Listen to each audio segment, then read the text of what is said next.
Allahumma salli ala Sayyidina Muhammad. Pembahasan kita lanjutan hadis Bukhari di bab wudu ini adalah bab tentang at-tayamun, namanya at-tayamun ya, dari kata yamin. At-tayamun itu artinya mendahulukan kanan ya. Di dalam kitab fikih sunnah itu ada pembahasan bab wudu itu, salah satu sunnah wudu adalah at-tayamun, mendahulukan kanan dalam bagian-bagian wudu kita. Yaitu pembahasan yang akan kita bahas pada malam hari ini. Atau dalam bab yang lain, ada ulama yang mengkategorikan judul ini adalah at-taqdimul yumna ya, at-taqdimul yumna indal wudu wal ghusli ya, mendahulukan bagian kanan saat wudu dan mandi ya. Jadi kita ketika melakukan hal itu tidak boleh serampangan ya. Ada rulesnya dalam Islam, ada tata cara yang sunnah dalam wudu maupun yang mandi, atau yang di antara sunnah yang banyak dilupakan kaum muslimin muslimat adalah taqdimul yumna, mendahulukan yang kanan. Biasa mandi ya jebar-jebur aja, jebar-jebur, gebras-gebrus, tidak pernah memperhatikan taqdimul yumna atau at-tayamun, mendahulukan bagian yang kanan. Hadis yang pertama tentang ini nomor 31 di bab wudu ya, nomor hadis 167. Hadisnya dari an Ummi Atiyah qalat ya, namanya Ummu Atiyah radhiyallahu anha. Nabi berkata kepada Ummu Atiyah ya, dan beberapa muslimat yang lain yang waktu itu sedang memandikan putri beliau yang meninggal dunia ya. Jadi ada sunnah yang beliau sampaikan saat petugas fardu kifayah dari para muslimat ya, memandikan anak beliau yang meninggal yang bernama ya Zainab radhiyallahu taala anha. Jadi apa yang Nabi sampaikan ya, karena objeknya para akhwat, para muslimat, Nabi bilang apa ya, fi ghusli ya, dalam mandi itu beliau mengatakan ibda'na bimayamihina ya, ibda'na itu artinya mulailah, bimayaminiha, dari bagian-bagian kanan. Jadi waktu Zainab mau dimandikan, beliau kasih pesan kepada petugas fardu kifayah bahwa mulailah dari bagian-bagian yang kanan ya.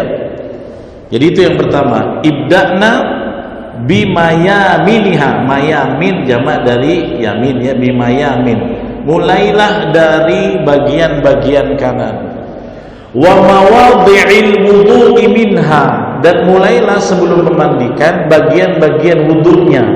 Jadi sebelum mayat itu dimandikan, Nabi mensunahkan petugas fardu kifayat untuk mewudukan jenazah dulu ya, mulai dengan yang kanan dan dimulai dengan mewudukan jenazahnya lebih dahulu. Dan lihat di dalam hadis ini yang meriwayatkan adalah Ummu Atiyah, seorang wanita.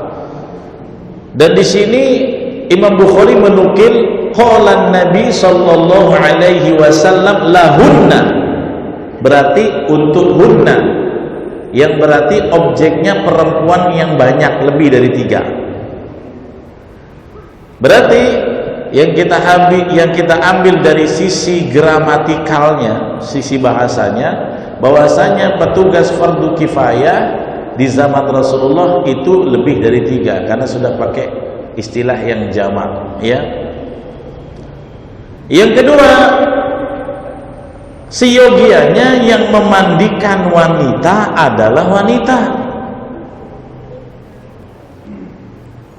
Dalam beberapa pendapat fuqaha, bahkan fuqaha lebih banyak menganjurkan, walaupun misalnya itu mahram kamu. Jadi bapak boleh memandikan ibu yang meninggal misalnya, ya, tapi karena berbeda kelamin, lebih baik, lebih afdol adalah petugas wanita yang bukan saudara, lebih bagus. Maksudnya ada anaknya tapi ada orang lain yang wanita, petugas, dia bukan saudaranya, Anda saudaranya, tapi yang meninggal ibu, maka yang lebih afdol, yang lebih ikhtiyar, lebih hati-hati adalah tetap petugas yang wanita yang memandikannya. Oh, tapi kan dia mahram, betul dia mahram, tapi ada bagian-bagian vital yang hidup saja walaupun mahram tidak layak dilihat oleh mahramnya. Rasulullah bisa nggak mandiin Zainab? Rasulullah bisa nggak kira-kira? Bisa saja. Tapi kenapa beliau berikan kepada petugas fardu kifayat para muslimah? Karena itu lebih afdal. Ya. Makanya Anda sebagai para ayah nih, punya anak perempuan yang kecil udah mulai besar, nggak boleh mandi sama-sama lagi. Nggak boleh kalian alat vital Anda, nggak boleh. Tapi kan dia mahram bukan berarti bebas sebebas-bebasnya. Kita ini orang beragama, kita punya tuntunan syariat. Kalau orang barat biasa, makanya sering terjadi mereka perhubungan seks, incest, karena terbiasa. Ini kegilaan di zaman sekarang karena tidak ada batasan. Orang nggak ngerti syariat ya pasti tabrak-tabrak begitu, ya. Rasulullah bisa saja mandikan Zainab, beliau ayahnya, tapi kenapa beliau mendelegasikan kepada petugas fardu kifayat yang muslimah? Untuk apa? Menjaga kehormatan wanita, ya. Begitu juga kita, bapak sebagai petugas fardu kifayah, kalau memandikan laki-laki pun tetap harus, tidak boleh memandang zakarnya. Kalau Anda mau bersihkan sekilas dan dia ditutup dengan basahan. Kalau dilihat-lihat begitu, begini, enggak, ditutup. Ya, itu yang harus kita perhatikan. Orang kita memandang dan memegang kemaluan sendiri aja ada bahasannya, apalagi kemaluan orang. Ya, dan sebenarnya pelaksanaan fardu kifayah itu nggak susah-susah banget, Pak. Simple aja.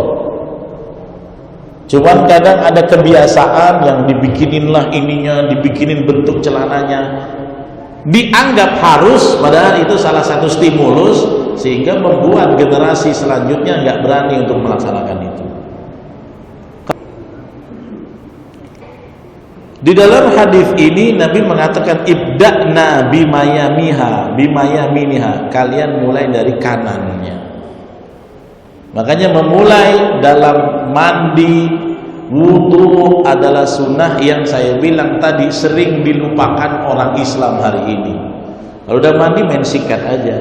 Padahal ada satu sunnah yang indah, ya, yang kita biasakan mulai hari ini adalah memulai dengan yang kanan. An Aisyah qalat. Nah, ini secara umum ya. Kalau tadi tentang mandi dan wudu, yang ini secara umum dari Aisyah, orang yang paling banyak memperhatikan lika-liku keseharian Nabi di rumah. Ya. Apa kata Aisyah? Kana Nabi sallallahu alaihi wasallam yu'jibuhu at-tayammun. Ya. Menjadi kebiasaan beliau memulai dengan yang kanan. At-tayammul fi artinya pakai na'al, pakai sendal. Nabi kalau pakai sendal mulai dengan yang kanan, injek dulu pakai kaki kiri, kemudian masukkan yang kanan dulu. Selop kita, selop ya orang sini bilangnya. Dan jarang orang bilang selop. Slop aku mana? Itu kecil-kecil itu slop aku mana? Sekarang dah lupa. Dah terlalu banyak pendatang, kita jadi hilang jadi. Ya. Nabi itu senantiasa memulai at-tayammun fi tana'ulihi ketika memakai sendal, wa tarajjulihi ketika beliau menyisir rambut, wa tuhurihi dan ketika beliau bersuci, wa fi sya'nihi kulli kata Aisyah dan dalam segala urusannya. Nabi memulai hampir semua kebiasaannya nyisir rambut, ya, berwudu, pakai sendal, pakai baju, apalagi makan. Apalagi makan. Makan nanti kita mau bahas tentang makan. Nabi selalu mendahulukan at-tayammun, ya. Bahkan ditutup oleh Aisyah wa fi sya'nihi kulli, dalam segala urusannya kecuali bersih-bersih yang najis. Itu sudah kita bahas bab istinja. Bahwasanya kalau istinja Nabi menggunakan tangan kirinya. Kalau masuk ke tempat yang kotor, WC, beliau akan masuk dengan kaki kirinya. Inilah yang mesti kita latih mulai dari sekarang. Ustadz saya kidal, nggak mau tahu. Kalau makan tetap kanan. Mana bisa? Dah berpuluh orang aku temui bisa. Dah berpuluh. Jangan alasan. Ini sudah takdir, bukan takdir. Kidal itu kebiasaan, habit. Nggak ada orang kidal itu karena genetik, nggak ada. Silakan tanya sama ahli-ahlinya. Ya, bahkan ada ulama yang mengatakan syaitan itu selalu merangsang anak kecil untuk membiasakan segala-galanya dari kiri, karena itu perkara yang dia sukai. Makanya orang tua tuh jangan pernah bosan. Tangan kanan, tangan kanan, tangan kanan. Wah capek Ustaz, balik lagi. Berarti kau kalah sama setan. Ya. Nah ini yang harus betul-betul kita perhatikan. Nabi melakukan segala sesuatu, bahkan sampai memakai sendalnya, at-tayammun. Nah ini mudah-mudahan bisa menjadi pencerahan bagi kita untuk membiasakan sesuatu yang baru, ya.